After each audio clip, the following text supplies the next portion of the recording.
வணக்கம் மக்களே! இந்த வீடியோல நம்ம சில பங்குகள் பற்றியான முக்கியமான அப்டேட்ஸ் எல்லாம் டிஸ்கஸ் பண்ண போறோம். அதுல என்னென்ன பங்குகள் இருக்க போகுதுன்னா, ஐடிசி ஷேர் பற்றியான அப்டேட் இருக்க போகுது. ஸோ ஐடிசியோட ரீசன்ட் பெர்ஃபார்மன்ஸ் அண்ட் இந்த இடத்துல ரீட்டெயில் இன்வெஸ்டர் பண்ணக்கூடிய மிஸ்டேக்ஸ் பத்தி நம்ம பார்க்க போறோம். 2வது டிசிஎஸ்ல ஏற்பட்டுட்டு இருக்கக்கூடிய சரிவு அண்ட் இடையில இடையில வரக்கூடிய good positive news deal wins பத்தியெல்லாம் நம்ம பார்க்க போறோம். அடுத்தது ஜேபிஎம் ஆட்டோ அண்ட் ஒலக்ட்ராவோட ரீசன்ட் ஏற்றத்த பத்தி பார்க்க போறோம். அண்ட் ராஜேஷ் எக்ஸ்போர்ட் கிட்ட இருந்து ஒரு தகவல் வந்திருக்கு. ஸோ ராஜேஷ் எக்ஸ்போர்ட்ஸ் ரொம்ப சரிவை கொடுத்த ஒரு நிறுவனம். அந்த நிறுவனத்துக்கிட்ட இருந்து வந்த ஒரு முக்கிய அப்டேட்டையும் நம்ம பார்க்க போறோம். ஸோ கூடவே ஆரோ ஃபார்மா பற்றியான ஒரு இம்பார்ட்டன்ட் அப்டேட் நம்ம பார்க்க போறோம். அது கூட ல இருக்கக்கூடிய ஒரு புகழ்பெற்ற ஃபார்மா நிறுவனத்தோட ஒரு டீல் போட்டிருக்கிறதையும் நம்ம பார்க்க போறோம். ஒன்னொன்னா நம்ம பார்ப்போம். ஃபர்ஸ்ட் நம்ம மார்க்கெட் பர்ஃபார்மன்ஸை டிஸ்கஸ் பண்ணுவோம். ஸோ இன்னைக்கு டேல நிஃப்டி 50 ஒரு மந்தமான பர்ஃபார்மன்ஸை போஸ்ட் பண்ணிட்டு இருக்கு. பேங்க் நிஃப்டியும் அதே மந்தமான பர்ஃபார்மன்ஸ் தான். நிஃப்டி ஒரு 40 பாயிண்ட்ஸும் பேங்க் நிஃப்டி ஒரு 130 பாயிண்ட்ஸ் வரைக்கான இறக்கத்தை கொடுத்துருக்கு. ஸோ ஓப்பனிங்லேருந்து இப்போ வரைக்கும் பார்க்கும்போது ஒரு கன்சாலிடேஷனை தான் நம்ம மார்க்கெட் டெலிவர் பண்ணிட்டு இருக்கு. ஸோ பெரிய அளவுக்கான ஒரு ஏற்ற இறக்கம் இல்லை. அண்ட் அதே மாதிரி ஒரு 2 நாளாக ரிலையன்ஸுக்கு பார்த்தீங்கன்னா நான் வெயிட் பண்ணிட்டு இருந்தேன். ஸோ ரிலையன்ஸும் பார்த்தீங்கன்னா 1300 தொடுன்ட்டு கடைசியில் ஏமாற்றம் தான் எனக்கு மிச்சமாக போச்சு. அதனால இன்னைக்கு நான் கடுப்பாயிட்டு எந்த ஒரு ஆர்டருமே போடலை. வந்தால் பார்த்துக்கலாம், கையில் தானே ஃபோன் இருக்குது, வந்ததுன்னா வாங்கிக்கலாம் அப்படின்ட்டு வெயிட் பண்ணேன். பட் இன்னைக்கு அது பார்த்தீங்கன்னா ஏற்பட்டுருச்சு. ஸோ ரிலையன்ஸ் இன்னைக்கு 1293 வரைக்கும் போச்சு. 95ல் பிடிக்கிறதுக்கான ஒரு சான்ஸ் எனக்கு ஏற்பட்டது. ஃபைனலாக நான் எக்ஸ்பெக்ட் பண்ண ப்ரைஸில் ஸோ குவான்டிட்டி ஆட் பண்ணணும்னு நினச்சேன். அந்த இடத்துல பார்த்தீங்கன்னா ரிலையன்ஸை நான் இன்னைக்கு சக்ஸஸ்ஃபுல்லாக ஆட் பண்ணிட்டேன். ஓகே, ஹாப்பி தான். ஸோ அதே மாதிரி டிசிஎஸ்ல ஒரு ஆர்டர் போட்டு வச்சுருக்கேன். ஸோ அது எக்ஸிக்யூட் ஆகுமா அப்படின்ட்டு தெரியல. 2200 கூட போடலை, 2215 தான் போட்டிருக்கேன். ஸோ எக்ஸிக்யூட் ஆகுமாங்கிறத வெயிட் பண்ணி பார்ப்போம். கரண்ட்டாக டிசிஎஸ் பார்க்கும்போது இன்றைக்கும் சரிவடைஞ்சு தான் ட்ரேட் ஆகிட்டு இருக்கு. இன்ஃபோசிஸும் இன்றைக்கி சரிவடைஞ்சிருக்கு. பட் டிசிஎஸில் பெரிய சரிவில்லை. ஸோ ஏற்படும் அப்படின்னு நான் நினைக்கிறேன். 2233 கிட்ட ட்ரேட் ஆகிட்டு இருக்கு. ஸோ இன்னும் ஒரு 10 ரூபா தான், இன்னும் ஒரு 20 ரூபா தான் இறங்குச்சுன்னா டிசிஎஸோட ஆர்டரும் பார்த்திங்கன்னா எக்ஸிக்யூட் ஆயிரும். ஸோ என்ன செய்தி இருக்குது டிசிஎஸில் அப்படிங்கிறத நம்ம பார்ப்போம். அதுக்கு முன்னாடி ஐடிசி பற்றியான அப்டேட்டை நம்ம பார்ப்போம். ஸோ ஐடிசி ரொம்பவே பார்த்திங்கன்னா கவலைக்கிடமான ஒரு இடத்துல இருக்குது. ஸோ எவர் கிரீன் ஸ்டாக் அப்படின்னே நம்ம சொல்லலாம் ஐடிசியை பொறுத்த வரைக்கும். ஆனால் இப்போது ஐடிசி எவர் ரெட் ஸ்டாக்காக மாறிடுச்சு. ஸோ ஐடிசி 2022 ஜூன் மாதம் என்ன இடத்துல இருந்ததோ அதே இடத்துக்கிட்ட இப்போ நின்று ட்ரேட் ஆகிட்டு இருக்கு. இடைப்பட்ட 4 வருடத்தில் என்ன ரிட்டர்ன்? ஸோ பெரிய எந்த ஒரு ரிட்டர்னும் இல்லை. ஷேர் இதை காட்டிலும் பல பங்குகள் நல்ல பர்ஃபார்மன்ஸை கொடுத்துருக்கு. ஸோ இந்த பங்கில் பெரிய ஒரு பர்ஃபார்மன்ஸ் ஏற்படாமல் இன்வெஸ்டர்ஸை பார்த்திங்கன்னா ஏமாற்றிருக்கு அப்படின்னு நம்ம சொல்லலாம். பட் இருந்தாலும் அது ஒரு ஏமாற்றம் அப்படிங்கிறத தாண்டி ஒரு நல்ல நிறுவனம் நம்ம போர்ட்ஃபோலியோவில் இருக்கிறதுல பெரிய ஒரு தவறு இல்லை. ஸோ பல மியூச்சுவல் ஃபண்ட்ஸ் ஹோல்டு பண்ணிட்டு இருக்காங்க. ரிட்டர்ன் தருதோ இல்லையோ, எதுக்குன்னா இதெல்லாம் பார்த்திங்கன்னா நம்ம போர்ட்ஃபோலியோவோட ஸ்டெபிலிட்டிக்காக தான் நம்ம இதை யூஸ் பண்ணுறோம். ஸோ இன்னொரு பக்கம் ரிட்டர்னுக்காக நம்ம வேறு சில ரிஸ்க்கையும் எடுக்கிறோம். அதை பற்றி நம்ம பல முறை டிஸ்கஸ் பண்ணியிருக்கோம். ஸோ இப்படி போர்ட்ஃபோலியோ பேலன்ஸ் பண்ணும்போது நமக்கு பெரிய பாதிப்பு இருக்காது. என்றைக்கா ஒரு நாள் இது பர்ஃபார்ம் பண்ணணும். ஸோ அந்த டைமில் நம்ம சேர்த்து வச்சு இத்தனை நாள் பொறுமை காத்ததுக்கான பலனை அனுபவிக்க முடியுங்கிறது என்னோட கருத்து. ஸோ ஐடிசி வரும் 2022 லோவில் மட்டும் இல்லை, எடுத்து பார்த்தோன்னா பல வருட லோவில் தான் ஐடிசி ட்ரேட் ஆகிட்டு இருக்கு. ஸோ அந்தளவுக்கு சுமாரான ஒரு பர்ஃபார்மன்ஸை ஐடிசி பார்த்தீங்கன்னா டெலிவர் பண்ணிட்டு வந்துட்டுருக்கு. ஸோ இப்போ இதில் முக்கியமான சில செய்திகளும் இருக்குது. அதில் ஒரு செய்தியை நம்ம இப்போ டிஸ்கஸ் பண்ணுவோம். ஸோ என்னென்னா ஐடிசியில் ஸோ இந்த மார்ஜின் வாங்கி இது பண்ணுறாங்கல்ல, ஸோ இந்த எம்டிஎஃப் வழியாக ஸ்டாக்ஸை பை பண்ணுறாங்கல்ல, அதோட எண்ணிக்கை வெறும் ஒரு குவார்ட்டரில் ஏப்ரலில் இருந்ததுக்கும் ஜூனில் இருந்ததுக்கும் எடுத்து டிஃப்ரெண்ட் பார்த்தா கண்ணா பின்னான்னு உயர்ந்திருக்கு. கிட்டத்தட்ட 90% பார்த்திங்கன்னா இந்த மார்ஜின் ட்ரேடிங் வழியாக வாங்கக்கூடிய எண்ணிக்கை அதோட ரூபாய் அளவு பார்த்திங்கன்னா கணிசமாக உயர்ந்திருக்கு. ஸோ கையில் காசு இல்லைனாலும் எப்படியாச்சும் இந்த ஒரு டிப்பில் ஐடிசியை வாங்கி போட்டுடணும் அப்படின்ட்டு பலரும் இந்த இடத்துல கடன் வாங்கி முதலீடு பண்ணுறாங்க அப்படிங்கிறது நமக்கு கிளியர் கட்டாக தெரிய வந்திருக்கு. ஸோ இது ரொம்பவே பார்த்திங்கன்னா ஒரு ஆபத்தான ஒரு விஷயம். என்கிட்டயே நிறைய பேர் கமெண்ட் செக்ஷனில் கேட்பாங்க, ஸோ மார்ஜின் வாங்கி நம்ம ஐடி ஒரு ட்ரேட் பண்ணலாமா, இல்லை பங்குகளை வாங்கலாமா அப்படின்ட்டு. ஸோ அதெல்லாம் ரொம்ப ஆபத்து அப்படின்ட்டு நான் உடனுக்குடன் கமெண்ட்ஸில் சொல்லுவேன். என்ன கையில் இருக்கோ அதுக்கு பண்ணுனா போதும். ஸோ சக்திக்கு மீறி நம்ம பண்ணுறது என்றைக்குனாலும் ஆபத்து அப்படிங்கிறத புரிஞ்சுக்கணும் அப்படின்ட்டு நம்ம பலமுறை டிஸ்கஸ் பண்ணியிருக்கோம். ஸோ இப்போ நம்ம ஒரு பர்சனல் லோன் வாங்கி போட்டால் கூட அங்கே மாதம் நம்ம கட்டி ஸோ அந்த லோனை எப்படியோ க்ளோஸ் பண்ணிடலாம். ஆனால் இந்த இடத்துல நம்ம மார்ஜின்ல வாங்கி இருக்கக்கூடிய ஸ்டாக் அடமானம் வச்சு நம்ம பண்றது, இந்த மாதிரியான வேலைகள நம்ம பண்ணணும்னா, ஸோ இன்கேஸ் மார்க்கெட்ல ஒரு சரிவு ஏற்படுதுன்னா, நம்மகிட்டலாம் எதுவும் கேட்க மாட்டான். அந்த நேரத்தில நம்ம பணம் போடணும். நம்மளே காசு இல்லாம தான் இங்க அடமானம் வச்சு பங்குகள வாங்கியிருக்கோம். ஸோ கடைசியில எல்லாத்தையும் வித்து எடுத்துட்டு, "இந்தா உனக்கு ஒண்ணும் இல்ல" அப்படின்ட்டு குடுத்துட்டு போயிருவான். ஸோ நமக்கு போட்ட பணம் எல்லாம் பார்த்தீங்கன்னா, நஷ்டத்தில போறதுக்கான வாய்ப்பு தான் அதிகமா வந்து இருக்கு. மேலும் மேலும் இல்லன்னா கடன் வாங்குறதுக்கான பாசிபிலிட்டீஸ் இருக்கு.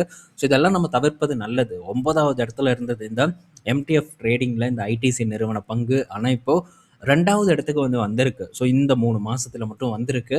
ஸோ இது எவ்வளோ பெரிய ஒரு டேஞ்சர் அப்படிங்கிறத புரிஞ்சிருக்காங்களா என்ன அப்படின்ட்டு தெரியல. இந்த நிறுவனம் அப்படின்ட்டு இல்ல. எந்த ஒரு நிறுவனத்தையும் மார்ஜின்லலாம் நம்ம போய் வாங்குறதுனால எந்த பலனும் இல்லைங்கிறத புரிஞ்சுக்கணும். ஸோ எஸ்டிஎஃப்சி இடத்துல இருக்கு. இப்போ எஸ்டிஎஃப்சிக்கு பின்னாடி ஐடிசி இருக்கு. 900 சில்ற கோடி கிட்ட இருந்த ஓவரால் இந்த கடன் வாங்கி வாங்கின ஐடிசி பங்கோட எண்ணிக்கை இப்போ 1900 கோடி கிட்ட 1800 கோடி கிட்ட பார்த்தீங்கன்னா உயர்வு அடைஞ்சிருக்கு. கிட்டத்தட்ட டபுள் 90% வந்து உயர்ந்திருக்கு. ஸோ மார்ஜின்ல வந்து வாங்கின ஐடிசி பங்குகளோட மதிப்பு அப்படின்ட்டு ஒரு ரிப்போர்ட் வந்து கொடுத்துருக்காங்க. ஸோ இது ரொம்ப கவலைக்குரிய ஒரு விஷயம். இந்த மாதிரியெல்லாம் பண்ணணும் அப்படிங்கிற ஒரு ஐடியா இருந்ததுன்னா இப்போவே குழி நோண்டி புதைச்சிருங்க. ஸோ இருக்கக்கூடிய காசை வச்சு முதலீடு பண்ண ட்ரை பண்ணலாம். ஸோ காசு இல்லையா, பொறுமையாக சேர்த்து வச்சு அதுக்கப்புறம் பங்குகளில் முதலீடு பண்ணுறதுக்கு ட்ரை பண்ணுங்க.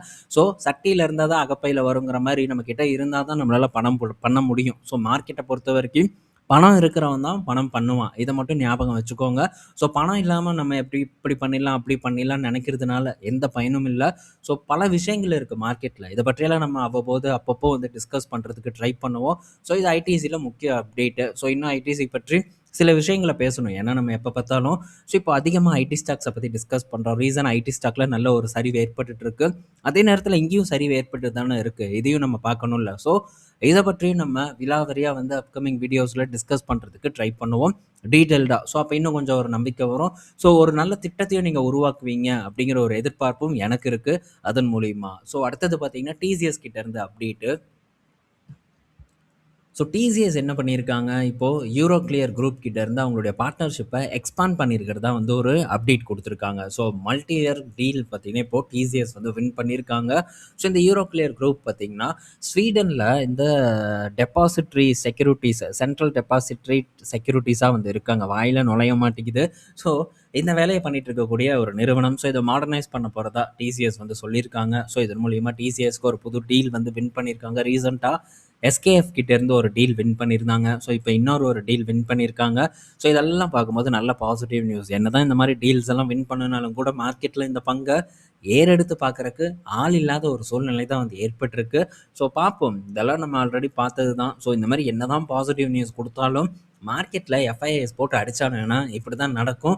அண்டு நடக்கக்கூடிய செய்திகள் நம்மளை முதலீடே பண்ண விடாது. ஸோ ஐடியில் இந்த மாதிரி இருக்கா, நாளைக்கு இன்னொரு செக்டர் எடுத்து நம்ம பார்த்தோம்னா அந்த இடத்துல வேற மாதிரியான ஒரு ப்ரெஷரை கொடுப்பாங்க. ஸோ மார்க்கெட்டே இப்படி தான். ஒவ்வொரு இடத்துலையும் பங்கு கீழே விலகும் போது நம்மளை வாங்கவே விட மாட்டானுங்க. ஸோ ஏறும்போது மட்டும் நம்மளை வாங்கு, இது இன்னும் மேலே போகும் இன்னும் மேலே போகும் அப்படிங்கிற ஒரு ஆசையை தூண்டி தூண்டி நம்மளை அங்கே மாட்ட வச்சா அவனுங்க நம்ம தலையில் விற்றுட்டு ஓடிட்டு ஸோ இறங்கும் போது இந்த இதெல்லாம் முடிஞ்சு அவ்வளோதான் அழிஞ்சு போயிடும் இந்த செக்டாரெல்லாம் அப்படின்ட்டு ஒரு பயத்தை காட்டுவாங்க. ஸோ அப்போ நம்ம வாங்காமல் வேடிக்கை பார்ப்போம். அடுத்தது திரும்ப ஏறும்போது அவனுங்க ஒரு பொசிஷன் பில்ட் பண்ணிடுவாங்க. ஸோ பொசிஷன் பில்ட் பண்ணதுக்கப்புறம் நம்ம ஓடி போய் விழுகிறதுக்கான வாய்ப்பு அதிகமாக இருக்குது. ஸோ இதனால் எப்போ பார்த்தாலும் நஷ்டம் ரீட்டைல் இன்வெஸ்டர் தலையில் தான் விழுவதற்கான வாய்ப்பு இருக்குது. ஸோ ரொம்ப மாற்றி யோசிக்கணும். மார்க்கெட்டை பொறுத்த வரைக்கும் சும்மா யோசிக்க முடியாது. எல்லா இடத்துலையும் அந்த மாதிரி நம்ம முதலீடு பண்ண முடியாது. ஸோ கன்விக்ஷன் எங்கே அதிகமாக இருக்கோ, புரிதல் எங்கே அதிகமாக இருக்கோ அந்த இடத்துல அதை பண்ணுறதுக்கு நம்ம ட்ரை பண்ணலாம். ஸோ அடுத்தது பார்த்தீங்கன்னா ஜேபிஎம் ஆட்டோ அண்ட் வாலெக்ட்ரா ரெண்டுமே இன்னைக்கு டெய்லி ஏற்றத்தை கொடுத்துருக்கு. ரீசன் பார்க்கும்போது கவர்மெண்ட் வந்து ஒரு 1041 கோடி அனௌன்ஸ் பண்ணியிருக்காங்க. இதுக்கு ஸோ ஹோல்டு பஸ் அண்ட் ட்ரக்ஸை வந்து ரீப்ளேஸ் பண்ணுறதுக்காக டெல்லியில் வந்து பண்ணுறதுக்காக சொல்லியிருக்காங்க. இதனால் ஈவியோட சேல்ஸ் அதிகமாகும் அப்படின்ட்டு.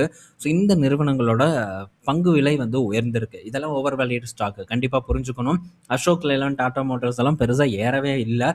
ஆனால் இதை பார்த்தீங்கன்னா நல்ல ஒரு பர்ஃபார்மன்ஸை கொடுத்துட்ருக்கு. ஸோ ஆபத்து தான். இது பக்கம் இருந்து தள்ளி இருக்கணும். அசோக் லேலண்ட் டாடா மோட்டார்ஸ் கிட்ட இருந்தும் கூட நம்ம தள்ளி தான் இருக்கணும். ஏன்னா இப்போதைக்கு நல்ல விலையில இல்லை. மேபி நல்ல விலை வந்ததுன்னா நம்ம அப்போது பிடிக்கிறத பற்றி திங்க் பண்ணலாம். ஸோ அடுத்தது ராஜேஷ் எக்ஸ்போர்ட்டு. ஸோ இந்த பங்கு தொடர்ந்து பார்த்தீங்கன்னா சரிவை கொடுத்துட்ருக்கு. நம்மளும் இதை ரொம்ப நாட்களுக்கு முன்னாடி டிஸ்கஸ் பண்ண ஒரு பங்கு தான். ஸோ இந்த பங்கு பார்த்தீங்கன்னா ஸோ அப்போவே நம்ம இது விளங்காது அப்படின்ட்டு டிஸ்கஸ் பண்ணியிருந்தோம். இப்போ அந்த பங்கு விளங்காமல் தான் போயிட்டுருக்கு. ஏன்னா அந்த டைம்லேயே பார்த்தீங்கன்னா இவங்களுடைய அக்கௌண்டிங்லாம் கரெக்டாக இல்லை அப்படின்ட்டு செபி வந்து சொல்லியிருந்தாங்க. அப்போ விழுந்தது தான் இந்த நிறுவனம். கரெக்டாக அவங்க சொன்னதுக்கப்புறம் இந்த நிறுவனம் பார்த்தீங்கன்னா நஷ்டத்தை, அதாவது ரெவன்யூவும் டிப் ஆச்சு, லாபம் அப்படியே காணாமையே போயிருச்சுன்னு நான் நினைக்கிறேன். ஸோ அதுக்கப்புறம் நான் பெருசாக பார்க்கல. இப்போ வந்து ஒரு ₹105 கிட்ட ட்ரேட் ஆகிட்டு இருக்கு. இன்னைக்கு டேல 5% வரைக்கான இறக்கத்தை கொடுத்துருக்கு. என்ன ரீசன் அப்படிங்கிறத நம்ம பார்ப்போம். ஸோ இங்கே பார்க்கும்போது தெரியும், ஒரு நல்ல லாபத்தை பண்ணிட்டு இருந்த நிறுவனம், ஸோ என்னைக்கு ஒரு பிரச்சனை அப்படின்னு அந்த அக்கவுண்டிங் ப்ராப்ளம் வந்ததோ, அதுக்கப்புறம் இவங்களுடைய லாபம் கணிசமா வந்து சுருங்கிருச்சு. இப்ப என்ன சொல்லியிருக்காங்கன்னா, செபி ரெவென்யூவும் பார்த்தீங்கன்னா, இவங்க சும்மா காட்டிட்டு இருக்காங்க அப்படின்ட்டு ஒரு குற்றச்சாட்ட வச்சிருக்காங்க. ஸோ இவங்க காட்டக்கூடிய ரெவென்யூ உண்மை இல்ல. கடந்த 5 வருஷத்துல FY 21லேருந்து இப்போ வரைக்கும் பார்க்கும்போது, இவங்க காட்டுன ரெவென்யூ உண்மை இல்ல. ஸோ ஓவரால் கோல்டு டிரான்சாக்ஷன் எல்லாத்தையும் இவங்க ரெவென்யூவா வந்து காட்டுறாங்க அப்படிங்கிற ஒரு குற்றச்சாட்டு வந்து வைக்கப்பட்டிருக்கு.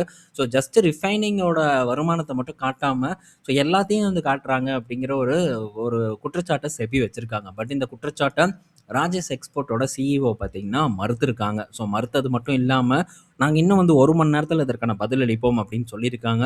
என்ன பதில் அளிக்கிறாங்க அப்படிங்கிறத வெயிட் பண்ணி நம்ம பார்ப்போம். ஸோ இது பொய் அப்படின்னு சொன்னால் மட்டும் பத்தாது. ஆனால் இதில் இருக்கக்கூடிய விஷயங்களை வந்து அவங்க கரெக்டாக வந்து எக்ஸ்பிளைன் பண்ணணும். இந்த இடத்துல எல்ஐசி அண்டு எஃப்ஐஐஸ் எல்லாம் கணிசமாக பங்குகளை ஓன் பண்ணுறாங்க. எல்ஐசி கிட்டத்தட்ட 10% பங்குகளை வச்சிருக்காங்க. அண்டு ஃபாரின் இன்வெஸ்டர்ஸ் பார்க்கும்போது ஒரு 14-15% கிட்ட பங்குகளை வந்து வச்சிருக்காங்க. ஸோ இங்கே பார்ப்போம். ஸோ கரெக்டாக ஒரு 14% வரைக்கும் பங்குகளை ஓன் பண்ணுறாங்க எஃப்ஐஐஸ். அண்ட் டிஐஐஸ் பார்க்கும்போது எல்ஐசி தான் கிட்டத்தட்ட 11% வச்சிருக்காங்க. 2 பேத்துக்குமே அவங்களுடைய வெல்த் பார்த்தீங்கன்னா பாதியாக வந்து குறைஞ்சிருக்கு. ஸோ இந்த நிறுவனத்தில் முதலீடு பண்ணது மூலியமாக. ஸோ என்ன இதில் இருக்குது, ஏது இருக்குது அப்படிங்கிறது நம்மளை பொறுத்த வரைக்கும் ஒரு புரியாத ஒரு புதிர் தான். ஸோ இந்த புரியாத புதிர்கிட்ட இருந்து விலகி இருப்பது ரொம்ப நல்லது. ஸோ இந்த மாதிரி ஜஸ்ட் ரெவன்யூ காட்டுறாங்க, இப்படி இருக்குது அப்படி இருக்குன்னு. இதுவும் ஒரு டைமில் நல்ல லோ பிஇல தான் இருந்தது. பட் இப்போ இந்த பங்கு சோலி முடிச்சிட்டாங்க. ஸோ விலகி இருக்கிறது தவிர வேறு வழி இல்லை. என்ன நடக்குதுங்கிறத தெரிஞ்சுக்குவோம். ஒரு படிப்பினை நமக்கு டெஃபினட்டாக உருவாகும். அதில் மாற்று கருத்து இல்லை. அடுத்தது பார்த்தீங்கன்னா, ஸோ டொயோட்டாவோட இனோவா கிறிஸ்டா பார்த்தீங்கன்னா லான்ச் பண்ண போகிறதா ஒரு அறிவிப்பு வந்து கொடுத்துருக்காங்க. ஸோ இந்த லேண்ட் க்ரூசரோட கிரில்லை இன்ஸ்பயர்ட் பண்ணி எக்ஸ்டீரியரை வந்து வடிவமைச்சிருக்கிறதாகவும் தகவல் வந்து வந்திருக்கு. ஸோ ஆல்மோஸ்ட் இந்த இமேஜில் பார்க்கும்போது லேண்ட் க்ரூசர் மாதிரி தான் இருக்குது. ஆனால் ரியலாக வரும்போது எப்படி இருக்குன்னு தெரில. ஆனால் எப்படி வந்தாலும் இனோவாக்கான ஒரு மார்க்கெட் நம்ம மார்க்கெட்டில் மிகப்பெரிய அளவுக்கு வந்து இருக்குது. ஸோ பெட்டர் பர்ஃபார்மன்ஸை தருவதற்கான வாய்ப்பு இருக்குது. டீசலில் தான் வந்து வரப்போகுது இந்த இனோவா. 19.5 லட்சம் கிட்ட இதோட ப்ரைஸ் ஃபிக்ஸ் பண்ணியிருக்காங்க. 26 லட்சத்துக்கு மேலே இதோட டாப் இண்ட் மாடல் வந்து போகும்னு சொல்லியிருக்காங்க. டொயோட்டோ கிர்லோஸ்கர். ஓகே, இது இந்த ஒரு அப்டேட்டு. ஏன்னா எம்பிவியில் பெரிய ஒரு நம்பர்ஸ் கொடுக்கக்கூடிய ஒரு வாகனமாக இனோவா இருக்குது. அண்டு எக்ஸ்யூவி 7X4 இருக்குது. அண்டு மாருதியோட எர்டிகா இருக்குது. பட் அது ரொம்ப சீப்பான கார். பட் இனோவா அப்புறம் 7XO இதெல்லாம் பார்க்கும்போது கொஞ்சம் ப்ரீமியமான கார், விலை ஜாஸ்தியான கார். ஸோ நல்ல மார்ஜினும் வந்து இந்த நிறுவனங்களுக்கு கிடைக்கும் இதன் மூலியமா. ஸோ முக்கிய 7 சீட்டர் கார்களில் இதுவும் ஒன்று அப்படிங்கிறத நம்ம பார்த்துக்கணும். அடுத்தது ஆரோ ஃபார்மா கிட்டேருந்து ஒரு அப்டேட் வந்திருக்கு. ஸோ ஆரோ ஃபார்மா பார்த்தீங்கன்னா 1200 கோடி மதிப்பிலான பயாலஜிக் பிளான்ஸை வந்து இங்கே தெலுங்கானாவில் வந்து ஓப்பன் பண்ணியிருக்கிறதா ஒரு தகவல் வந்து கொடுத்துருக்காங்க. ஸோ அது மட்டும் இல்லை, ஆனால் இது கொஞ்சம் கேபிட்டல் ஒரு அதிக செலவாகக்கூடிய ஒரு பிஸ்னஸ் தான் இந்த பயாலஜிக் பிஸ்னஸ். ஸோ இந்த இடத்துல பணமும் அதிகமாக போட வேண்டியது இருக்கும். ரெகுலேட்டரி இஷ்யூ அதிகமாக வந்து வரக்கூடிய வாய்ப்பு அதிகமாக இருக்குது. ஸோ அதனால் தொடர்ந்து இதை பெரிய அளவுக்கு இவங்க மெயின்டைன் பண்ண வேண்டிய பொறுப்பும் பார்த்தீங்கன்னா ஆரோ ஃபார்மாக்கு இருக்குது. அது மட்டும் இல்லை, ஸோ சிக்கலை பார்த்தோம். அந்த ஆப்பர்ச்சுனிட்டி பார்க்கும்போது மெர்க்கு கூட வந்து இவங்க டீல் வின் பண்ணியிருக்காங்க. ஸோ மெர்க்குக்கு பார்த்தீங்கன்னா இந்த பிளான்ட்லேருந்து இதை பயாலஜிக்ஸை வந்து சப்ளை பண்ண போகிறதா தகவலும் வந்து கிடச்சிருக்கு. ஸோ இது ஆரோ ஃபார்மாவை பொறுத்த வரைக்கும் ஒரு நல்ல செய்தி. குறிப்பாக பார்த்தீங்கன்னா இந்த கேன்சர், அதுக்கப்புறம் ரேர் டிசீஸ் ட்ரக்குக்கான விஷயங்களை தான் ஆரோ ஃபார்மா வந்து சப்ளை பண்ண போகிறதா நமக்கு டேட்டா வந்து கிடச்சிருக்கு. ஸோ ஒரு முக்கியமான ஃபார்மா நிறுவனம். பட் இந்த ஃபார்மா நிறுவனம் பெரிய அளவுக்கு பேசப்படாத ஒரு நிறுவனமாக தான் இப்போவும் நம்ம மார்க்கெட்டில் இருந்துகிட்ருக்கு. ஸோ நம்ம இதை பற்றி தொடர்ந்து டிஸ்கஸ் பண்ணிட்டு தான் இருக்கோம். தொடர்ந்து டிஸ்கஸ் பண்ணுவோம். எப்படி இவங்களுடைய வளர்ச்சி இருக்குது. ஸோ இந்த மாதிரியான இந்த ஒரு நல்ல இப்போ விண்ட்ஃபால் ப்ராஃபிட் அதெல்லாம் எதுவுமே வந்து கிடைக்காமே நிறுவனம் நல்ல பர்ஃபார்மன்ஸை பண்ணுறாங்க. பட் அதுக்குள்ளே போகணும். ஏன் போக மாட்டேங்கிறாங்கங்கிற ஒரு புரிதல் எனக்கு இல்லை. மேபி போனாங்கன்னா இவங்களுடைய மார்ஜின் எங்கேயோ வந்து போகும். ஒரு ஸ்டேபிளான ஒரு பிஸ்னஸ் பண்ணிட்டு இருக்கக்கூடிய நிறுவனம் இன்னும் அதெல்லாம் பண்ணும்போது நல்ல ஒரு ஹை ப்ராஃபிட்டை நம்ம எதிர்பார்க்க முடியும். ஆரோ ஃபார்மா கிட்டேருந்து பண்ணுறாங்களாங்கிறத வெயிட் பண்ணி பார்ப்போம். பட் அது பண்ணலைனாலும் பல விஷயங்கள் ஆரோ ஃபார்மா பண்ணுறாங்க. ஸோ அதனால தான் ஸ்டில் இந்த பங்கு நல்ல ஒரு பீக்கில் ட்ரேட் ஆகிட்டு இருக்கு. நல்ல மதிப்பீடுலையும் ட்ரேட் ஆகிட்டு இருக்கு.